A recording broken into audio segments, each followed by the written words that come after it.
चुकलीस ना? आणि इथं म्हणजे काय? चुकले असं वाटते तुला? अगदी योग्य वेळी योग्य स्थळी आले. का म्हणजे? माझं नित्य कर्तव्य. याच वेळेला तुझं कर्तव्य आलं. तुझ्या महालात येण्यासाठी मला वेळ लागते नाही ना? जीवा भावाची सखी होय ना? होय ना? वेळोवेळी क्षणोक्षणी तुला सहाय्य करणारी ती यशोमती होय ना? मग मला सांग, मग आजच काय वेळ स्थळ याचा विचार का करू? पण आज आलीस ती अचानक आली नाही, अगदी योग्य वेळी आले. म्हणूनच मला ऐकायचंय तुझ्या मुखातून. काय झालं होतं तुझं? काही नाही ग. अशी का वागतेस तू? कसं?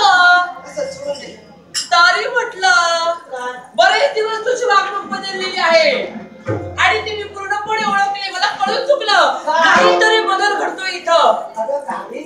आणि तो पुढं असेल तोही कळून चुकला मला. काय झालं? मला सांग, काय समजलंय ग तुला? खरं सांग, खरं सांग. तुझ्या लग्नाबाबतीत विचार करतेस ना?